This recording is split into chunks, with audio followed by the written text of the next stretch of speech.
जय भीम, जय मंडल, जय जोहार। और सावन के महीने में जब हमारे बहुत सारे साथी कांवड़ होने के लिए निकले हैं, आप लोग यहाँ अपने हक के लिए, अपने अधिकारों के लिए एकजुट हो रहे हैं, उसके लिए आप सबको बधाई।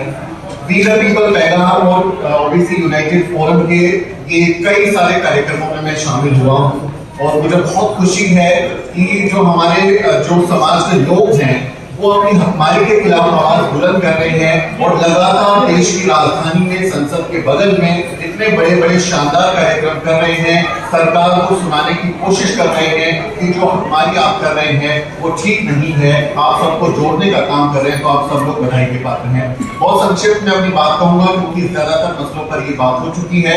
क्योंकि कबीर साहब ईवीएम पर बात कर रहे थे और मैं जब अभी वापस आ रहा था यहाँ इस कार्यक्रम में पहुंचने के लिए, तो हमारी जो एनडीए की उम्मीदवार है राष्ट्रपति पद की द्रौपदी मुर्मू जी, उनके स्वागत के लिए बहुत सारे कार्यक्रम आयोजित किए हैं। 12 अलग अलग राज्यों की झांकियां लगाई गई हैं और उन्हीं को याद करते हुए जब मैं देखता हूं तो भारत के प्रधानमंत्री नरेंद्र मोदी, गृह मंत्री अमित शाह और तमाम सांसद विधायक एक बैलेट पेपर से अपना वोट डालते हैं राष्ट्रपति चुनाव में। और हमारा मसला है कि बैलेट पेपर पर ही आप चुनाव करेंगे, तो मैं ये कहना चाहूंगा उन लोगों को कि जैसे आपने बैलेट पेपर से राष्ट्रपति का चुनाव किया है, वैसे ही हमारे देश में जरूरत है कि हम अभी बैलेट पर ही वापस लौटें, पेपर पर्ची पर ही मोहर लगाकर हम अपना वोट डालें। क्योंकि ईवीएम में तो आप चोरी कर लेते हैं, ईवीएम में गड़बड़ी के तमाम सबूत हैं और वो भरोसे के लायक नहीं है।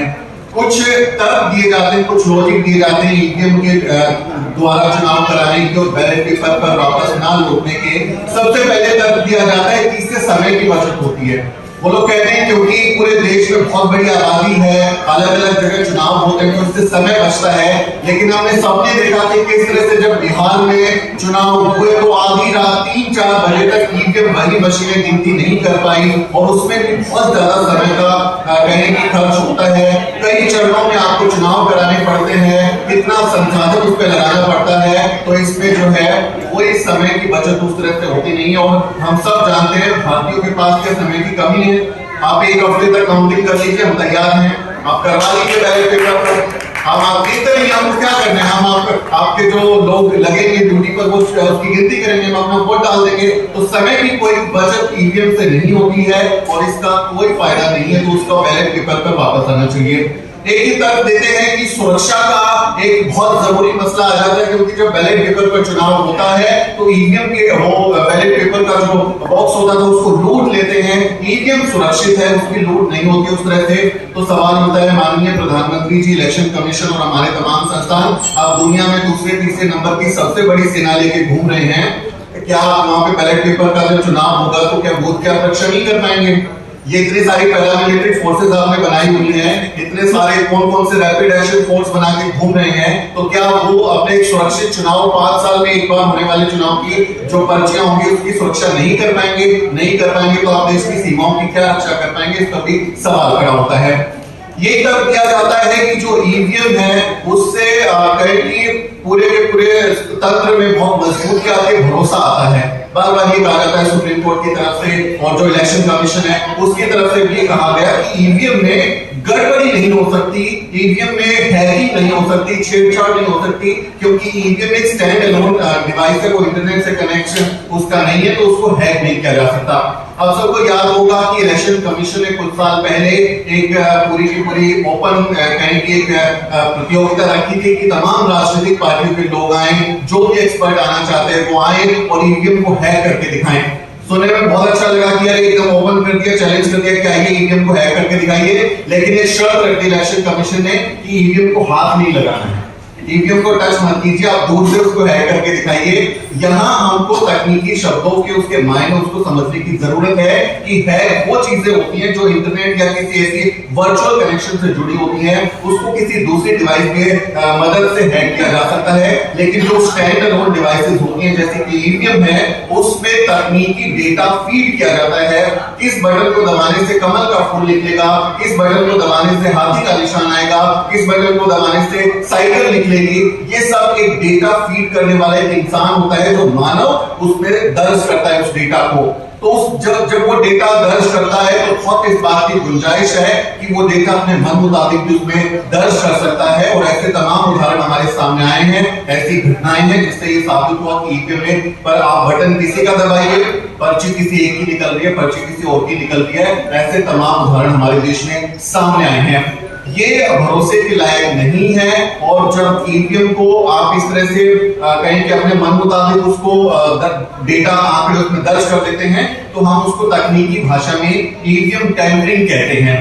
आप ईवीएम हैकिंग बोले तो पकड़े जाएंगे, वो बोलेंगे कि हैक नहीं हो सकती क्योंकि इंटरनेट से नहीं जुड़ी। लेकिन टैम्परिंग यानी कि छेड़छाड़, अपने मन मुताबिक डेटा डालने का काम ईवीएम में हो सकता है। और ऐसे तमाम आंकड़े, ऐसे तमाम रिसर्च, ऐसी तमाम वीडियो एमपी में वो सबके सामने वीडियो आए थे कि किस तरह से वहां पर ईवीएम तो कोई भी बटन जब दबा रहे तो पर्ची बीजेपी की निकल रही थी। तो वो भरोसे के लायक उस तरह से नहीं है, उस पर भी काम करना चाहिए, उस पर रोकथाम लगानी चाहिए। ईवीएम को लेकर इतना अगर कहें कि बहुत प्रोग्रेसिव आइडिया है, कि कोई नया आइडिया है, तो सवाल उठता है कि दुनिया के सबसे ताकतवर मुल्क जो हैं वो ईवीएम से चुनाव क्यों नहीं कराते।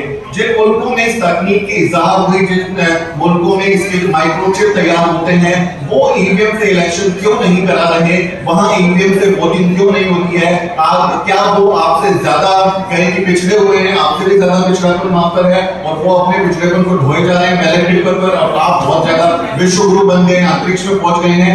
ये सवाल नहीं खड़ा होता है कि इसका आधुनिकता से कोई लेना देना नहीं है। अगर एक इंसान, अगर मैं एक वोटर के नाते, एक नागरिक के नाते अपना वोट देता हूं, तो मुझे अपने वोट पर भरोसा होना चाहिए कि जिस पार्टी को, जिस व्यक्ति को मैंने चुनने के लिए वोट डाला है, मेरा वोट चोरी नहीं होगा, मेरे वोट की चोरी नहीं होगी। लोकतंत्र में मुझे इसकी गारंटी चाहिए क्योंकि मैं इस देश का नागरिक हूं। और अगर मेरे वोट की चोरी हो सकती है, अगर उसमें मेरा डाउट है, तो इस देश की सरकार का, संस्थानों का, इलेक्शन कमीशन का, जुडिशरी का, मीडिया का, हर किसी का ये जिम्मेदारी बन जाती है कि मेरे उस आशंका को, उस डर को, उस चोरी के भय को खत्म करे। और अगर लोग कह रहे हैं कि आप ईवीएम को हटा के बैलेट पेपर आ जाइए, तो आपको आ जाना चाहिए, क्योंकि तमाम पार्टियां, भारत में शायद ही कोई ऐसी पार्टी है जिसने ये नहीं बोला है कि ईवीएम में गड़बड़ी हो सकती है, इससे चुनाव नहीं होना चाहिए। तो जो बीजेपी सत्ता में बैठी हुई है, सबसे पहले इन्हीं लोगों ने विरोध किया था, किताबें लिखी थी, सेमिनार किए थे, रैलियां की थी कि ईवीएम के ये चोरी के लिए लेके आए हैं और ये नहीं होना चाहिए। तो सबसे ज्यादा विरोध करने वाले यही लोग थे। और जो विपक्ष में आज पार्टियां जब वो सत्ता में थी, तो वो ईवीएम को लेके आई थी, और आज जब हार जाते हैं तो ठीक है ईवीएम पर वोट देते हैं, वो कहते हैं कि हाँ ईवीएम है। मैं उनसे कहना चाहूंगा कि जब आप 5 साल जब चुनाव का वक्त नहीं होता है, क्या आप ईवीएम के खिलाफ माहौल बनाने के लिए, जनता को जागरूक करने के लिए कोई काम करते हैं? क्या आप एक ऐसे संगोष्ठियां, सेमिनार अपनी पार्टी लेवल पर लोगों के बीच में जाते हैं? और क्यों नहीं आप सब मिलकर एक सामूहिक चुनाव का बहिष्कार कर दीजिए कि अगर इस बार चुनाव होगा ईवीएम से, तो हम उसमें शामिल ही नहीं होंगे, अकेले पार्टी को बना लीजिए, जिसको लड़ना है, अगर हमको शामिल करना है तो ईवीएम को लेके आइए। ये सवाल जो उन पर उठता है कि वो कम से कम 5 साल इस पर काम करे, हारने के लिए ईवीएम को घोषणा करे। मुझे लगता है कि सवाल बहुत बैलेट पेपर से चुनाव होना चाहिए। और आप जैसे जो लोग हैं वो शानदार काम कर रहे हैं, संसद के बगल में हैं, वैसे तो उनको हर बात का पता होता है। यहाँ पर लोग बैठे जो रिपोर्ट बना के वहां भेजेंगे कि यहाँ पर क्या आप लोग बात कर रहे थे, लेकिन फिर भी जोरदार तरीके से अपनी आवाज को पहुंचाना चाहिए, अपनी बात को रखना चाहिए। मुझे उम्मीद है कि आप सब लोग अपने मसलों पर क्यों नहीं मुकर रहेंगे और भारत को और ज्यादा समतामयी, न्यायप्रिय बनाने के लिए, जहां हम सब लोग बिना किसी भेदभाव के रह सके, उसमें अपनी भागीदारी जरूर करेंगे। मुझे मौका देने के लिए बहुत बहुत शुक्रिया। जय भीम, जय मंडल, जय जोहार।